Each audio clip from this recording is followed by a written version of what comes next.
할렐루야. 한 주간 평안했습니까? 오늘 본문에 나오는 솔로몬의 지혜로운 말씀을 중심으로 하나님 주신 은혜를 받고자 합니다.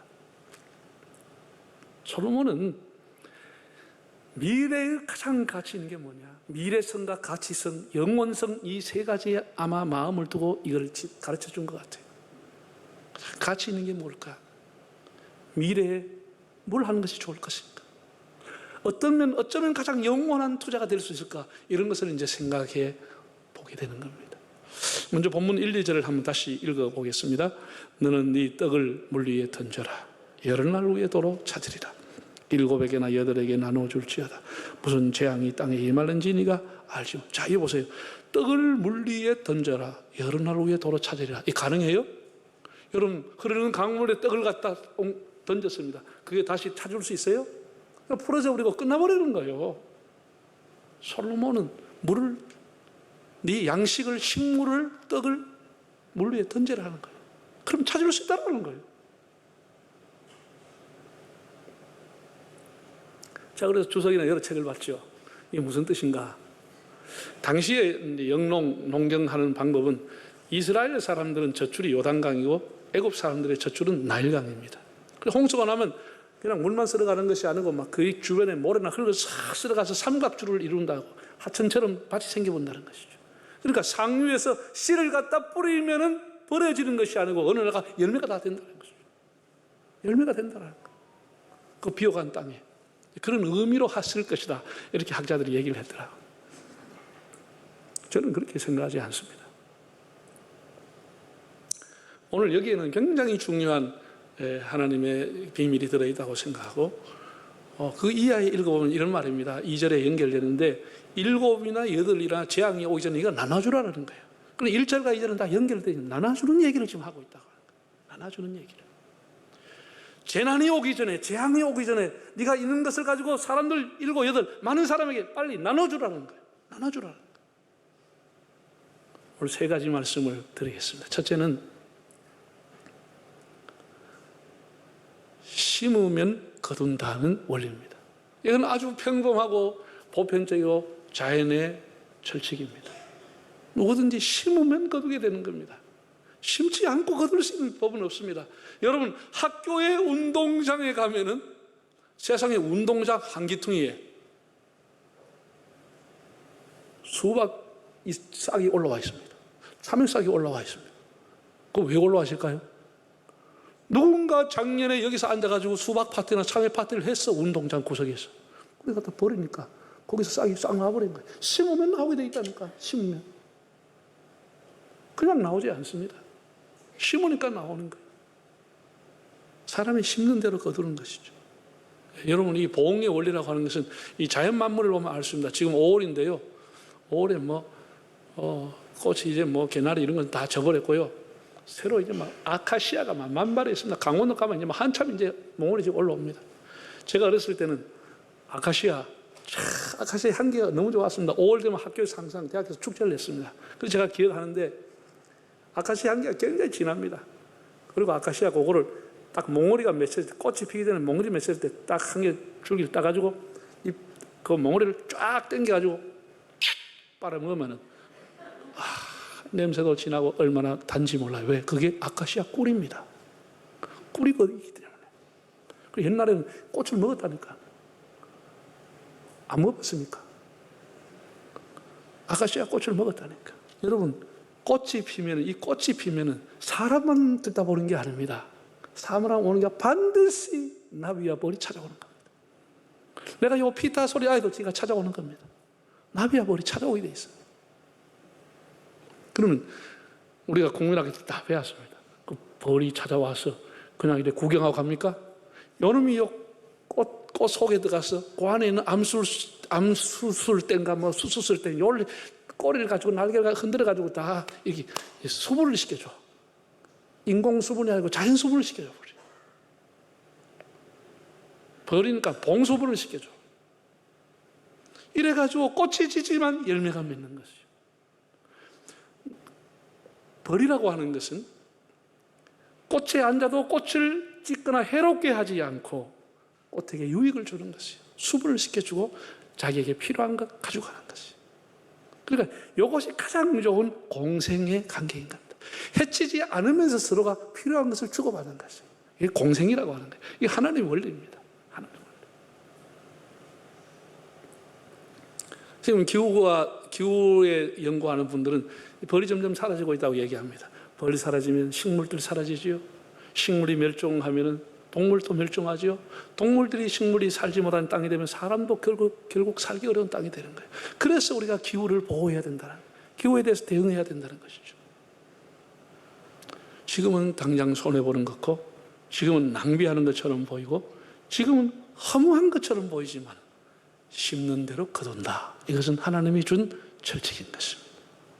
두 번째입니다. 두 번째는 상선벌악의 원리입니다. 건선징악이라 할까? 상선벌악이라고 하는 것은 온 세계가 통용하고 있는 원리입니다. 잘한 사람에게는 상 주고 못한 사람에게는 벌을 주는 겁니다. 이 원리가 이 속에 있다는 것이죠. 자, 그럼 쉬운 성경을 가지고 4절을 한번 읽어보겠습니다. 4절을 한번 읽어보겠습니다. 풍세를 살펴보는 자는 파종하지 못할 것이요 구름만 바라보는 자는 거두지 못하리라. 이 쉬운 성경에 보니 이렇게 나와 있어요. 바람만 살피는 자는 씨 뿌리지 못하고 구름만 살피는 사람은 추수하지 못한다. 그렇게 되어 있어요. 여러분, 농사 짓는 사람, 오늘 바람 불어서 안 되겠네. 오늘 비 와서 안 되겠네. 오늘 구름 많아서 안 되겠네. 뭐해서 안 되겠네. 이러면 농사라고 하는 건 적기가 있는데 적기를 놓쳐버린다는 것이죠. 추수의 때도 놓쳐버리고 씨를 심는 파종의 때도 다 놓친다는 것이죠. 너무 그렇게 민감하면 안 된다는 거예요. 할 일을 하라는 거예요. 할 일을 해야 된다는 거예요. 이리 재고 저리 재고 이런 핑계 저런 핑계 하면은 타이밍을 놓치고 적기를 놓치는 겁니다. 선행이라고 하는 것은 내가 어떤 형편에 있든지 해야 되는 것이지 핑계거리를 찾으면 아무것도 못하는 거예요. 에이, 내가 다음에 좀 벌어가지. 에이, 내가 이 다음에 해야 되지. 이러면 그 사람은 못하는 거예요. 선행은 즉시 하는 겁니다. 즉시 하는 겁니다. 지금 하는 겁니다. 우리가 선행을 하라 이러면 항상 사람들은 물질을 생각하는 거예요.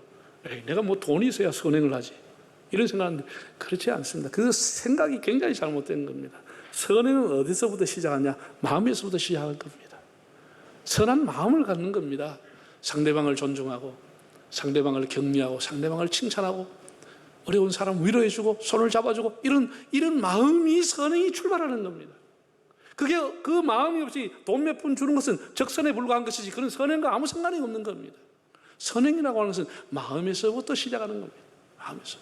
오늘 제가 주일날 제가 새벽에 한 3시 한 반대에 일어나가지고 제가 항상 기독교 텔레비전 설교를 듣습니다. 요즘 목사님들 설교를 어떻게 하는가 매주 듣습니다. 매주 주일날 들어요. 새벽에 한 2편 듣고 교회 나옵니다. 주일 되면 제가 부전교회 박성규 목사님도 설교하고 곽선희 목사님 설교하는데 오늘 이런 말씀을 했어요. 사람이 다른 사람을 대할 때 사람으로 그냥 대하지, 그 사람을 그냥 대하지 말고 항상 예수님의 십자가를 먼저 생각하고 그 사람 보라는 거예요. 저 사람을 위해서 주님이 십자가에 달리셨다. 이렇게 생각하고 그 사람 보라는 거예요.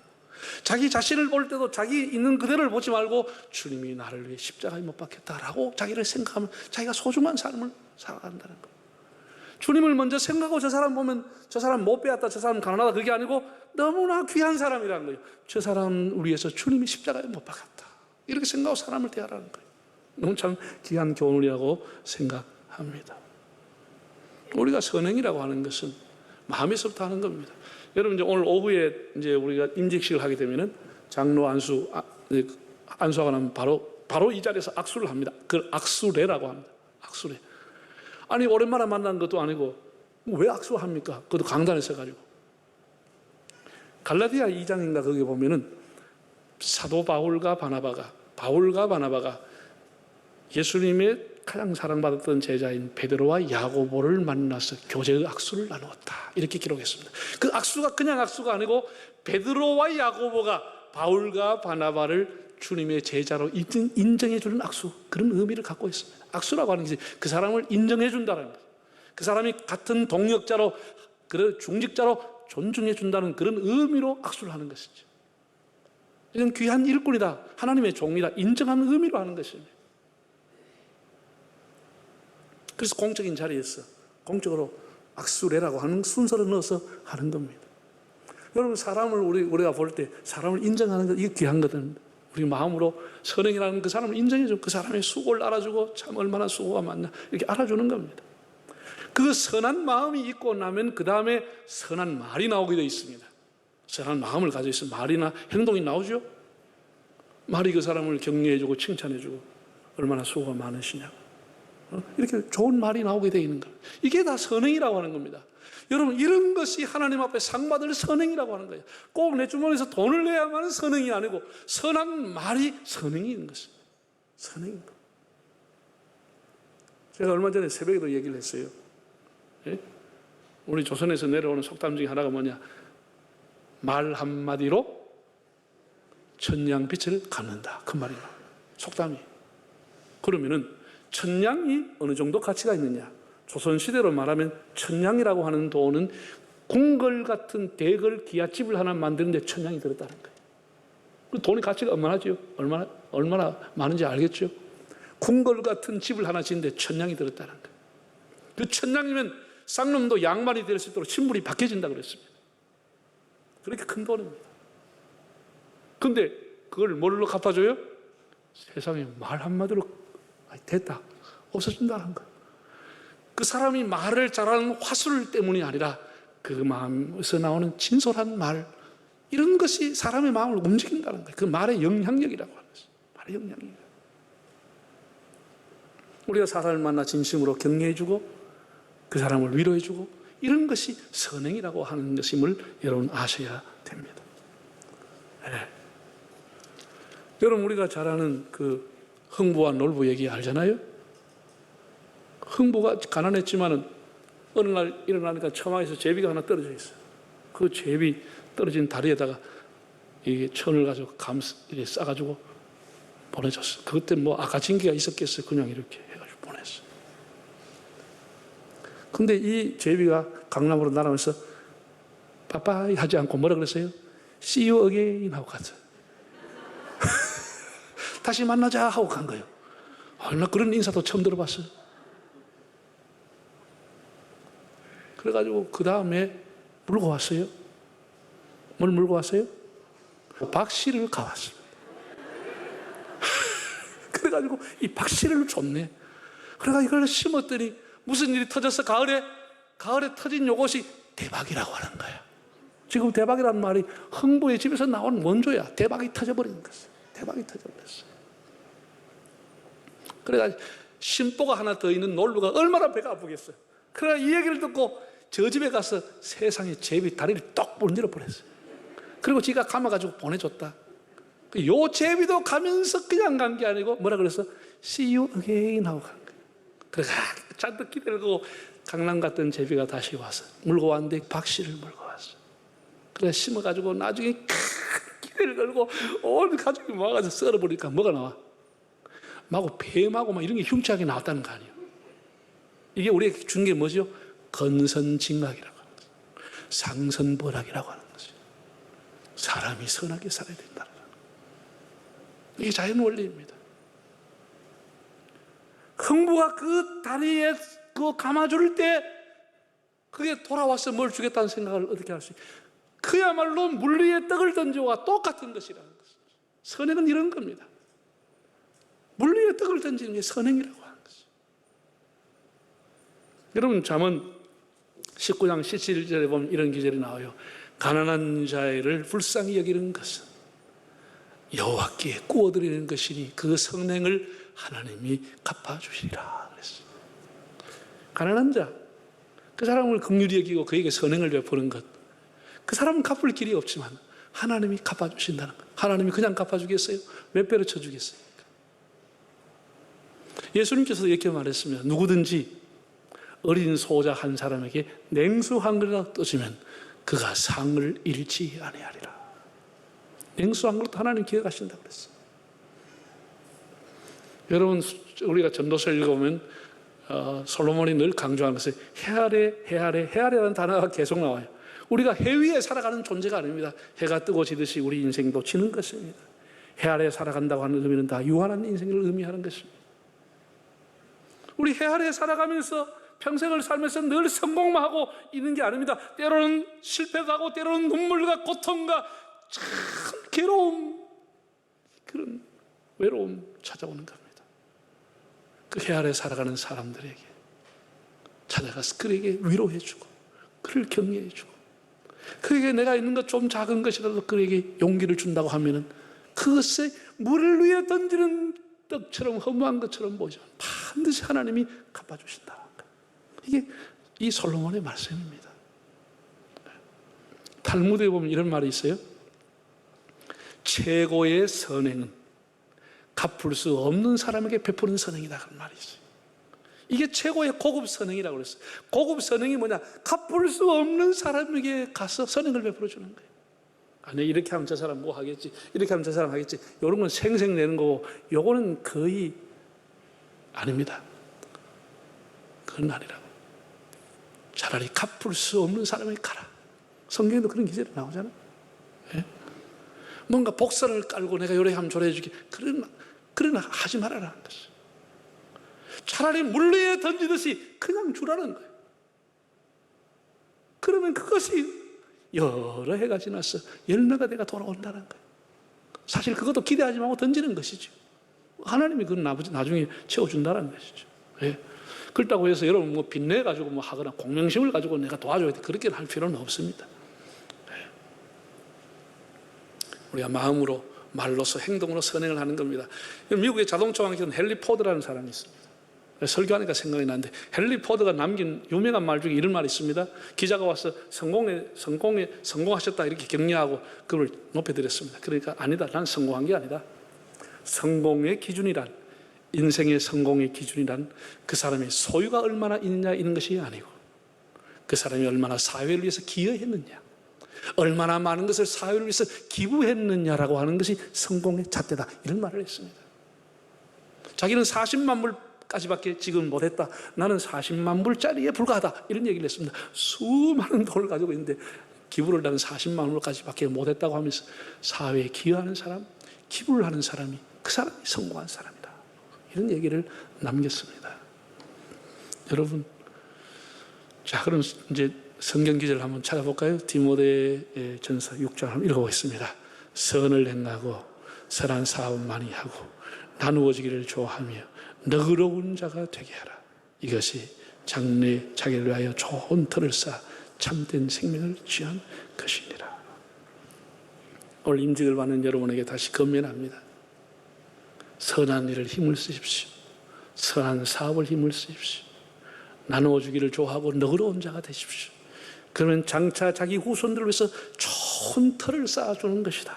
이렇게 말했습니다. 이것이 하나님의 상선벌학의 원리입니다. 마지막으로 영적인 원리에 대해서 말씀을 드리겠습니다. 여러분 가족들 중에 예수 안 믿는 이제 부모님이나 뭐 자녀나 이렇게 배우자나 이런 사람들은 여러분 교회 나오면 뭐라 그래요? 아, 이거 또 미쳤다, 미쳤어. 그 많은 시간 뭐 달라고 교회다 엎드려가지고 새우그대로 잠도 안 자고 사람 잠 다 깨우고 말이지. 예? 뭐 돈만 생김에 가서 교회 헌금하고 말이야. 떡이나 사 먹지. 그런 소리 들어봤어요, 안 들어봤어요? 예? 저는 하도 많이 들었습니다. 저는 많이 들었어요.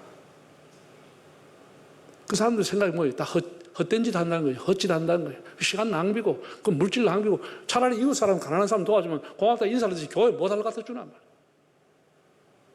그런 사람 꽤나 많습니다. 여러분, 우리 기도의 생활이 헛것입니까? 헛시간입니까?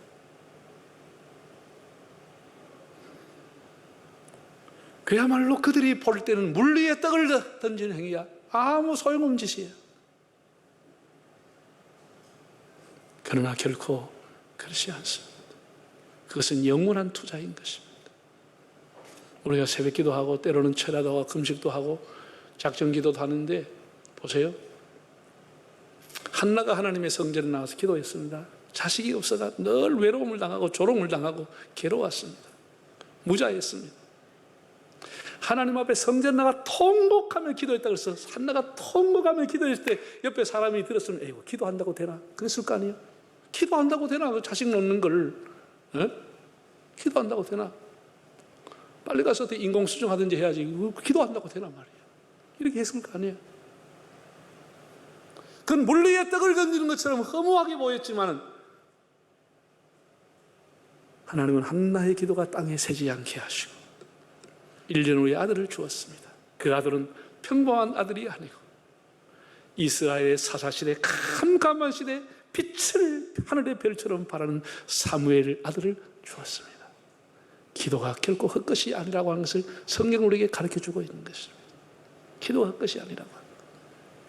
지금 보면 물 위에 떡을 던지는 것처럼 보이지만 그렇지 않다고 하는 것입니다. 여러분 헌금 생활이 물 위에 던지는 빵이에요? 그렇지 않습니다. 사람들 보기에는 다 헛짓하는 것처럼 느껴질 수 있습니다. 아니 교회 뭐 이렇게 사람 많은데 내 하나 안 한다고 뭐 이래가 슬금슬금 빼먹고 요즘 뭐 코로나 때문에 여러 가지 핑계하고 교회도 안 나오는데 뭐 헌금도 안 하고 뭐 이렇게 좋은 시대가 왔습니다. 그렇게 살아도 되는 겁니까? 저와 여러분들이 헌금으로 얻었던 간증들 너무 많기 때문에 그 얘기는 하지 않겠습니다. 확실한 것은 예수님께서 이렇게 말했습니다. 헌금계에 엽전 2푼을 여는 가부를 보시면서 주님이 하신 말씀입니다. 저 가부의 헌금이 하나님 앞에 상달이 되었다라고 했습니다. 우리가 드려지는 헌금이 작든지 크든지 하나님 앞으로 올라가는 것입니다. 하나님이 기억하시는 것. 하나님이 기억하는 것. 참된 털을 쌓아주는 것입니다. 사람 보면 다 헛짓같지만 그렇지 않다라는 거예요. 그렇지 않다. 여러분 우리가 전도하고 선교하고 복음 전하는 것 다 헛것처럼 보이죠? 그렇지 않습니다. 1882년에 윤치호 선생이라는 분이 집이 좀 부유했던 모양이에요. 일찍이 지금부터 130년 전에 미국 가서 유학을 했습니다. 일제시대 때 미국 가서 공부를 하시고 이분이 교육학 석사 학위를 받았습니다. 그래서 한국으로 이제 귀국하면서 짐을 다 붙이고 이제 뭐 이제 비행기 티켓 다 하고 짐을 다 기숙사에서 짐을 정리했는데 지갑에 돈 200불이 남아요. 200달러가 남아요. 여러분 여행 다 하고 난 뒤에 200달러 나면 뭐 해요? 공항에 와서 선물 사겠지. 쓸데없는 선물이라. 액세서리 사겠지. 집 오면 쓸데도 없는 거. 그런데 이 200불 굉장히 큰 돈이에요. 그 당시에 200불을 이 윤치호가 기도하고 그 미국 가서 감리교 교인 된 거예요. 기도하고 감리교 본부를 찾아간 거예요. 남감리의 본부를 찾아갔어. 200불을 주면서 저는 조선에서 와서 공부하고 이제 돌아가는 사람입니다. 제가 이제 모든 것을 다 남은 것 티켓팅하고 난 뒤에 남은 겁니다. 헌금으로 냅니다. 우리 조선 땅에는 선교사가 아무도 없어 복음이 전해지지 않았습니다. 작은 것이지만 헌금합니다. 우리 조선 땅을 기억해 주십시오. 이렇게 선교 본부에 가서 얘기하고 윤초가 돌아왔습니다. 그로부터 3년 후에 1885년 4월 5일 감리교의 선교사 아펜젤라가 장로교의 선교사 언더우드와 함께 한국 땅을 찾아오게 되는 겁니다. 복음을 전하러 오는 것입니다. 그는 물 위에 빵을 던졌지만 그것은 수많은 것으로 돌아오게 된 것입니다. 이것이 하나님의 영적인 원리라고 하는 것입니다. 사랑하는 여러분, 사랑하는 인직자 여러분, 불확실한 시대입니다. 불안전한 시대입니다. 여러분이 가지고 있는 얼마 되지 않은 그 여생을 보내려고 하는 노후 자금도 정말 앞으로 인플레이가 오면 휴지가 될지도 모르는 세상입니다. 그런 세상 안 와야 되겠지만 불확실한 세상입니다. 모든 것이 예측이 불가능한 시대입니다. 해 아래 모든 사람이 열심으로 살지만 해 아래 사랑은 다 헛것이라고 했습니다. 헛것인데도 헛것이 아닌 게 있고 불확실한데도 확실한 것은 솔로몬이 물 위에 떡을 던지는 것이라고 가르쳐줬습니다. 이게 불확실한 것인데 확실하다는 것이죠. 물 위에 떡을 던지라. 선행을 하라는 것입니다. 오늘 제가 3가지 말씀을 드렸습니다. 첫째는 무슨 원리? 설교 다시 할까요? 네? 첫째는 무슨 원리? 심는 대로 거두는 원리. 두 번째는 상선벌악의 원리라고. 이게 다 보편적인 것입니다. 보편적인 것. 이거 그때마다 물리에 던지는 것처럼 보여도 그렇지 않다라는 거예요. 심는 것이나 선한 일을 하는 것, 물리에 던지는 것처럼 보이지만 그렇지 않다는 거예요. 마지막 세 번째는 무슨 원리? 영적인 원리, 신앙의 원리라고 하는 거예요. 하나님 안에 있는 것은 절대로 헛되지 않습니다. 마지막 성경 기절을 읽고 마치겠습니다. 우리 주 예수 그리스도로 말미암아 우리에게 승리를 주신 하나님께 감사하노니 그러므로 내 사랑하는 형제들아 견실함에 흔들리지 말고 항상 주의 일에 더욱 힘쓰는 자들이 되라. 이는 너희 수고가 주 안에서 헛되지 않은 줄 알미니라. 주님 안에서 절대로 헛되지 않으니까 더욱 힘쓰라. 더욱 힘쓰라.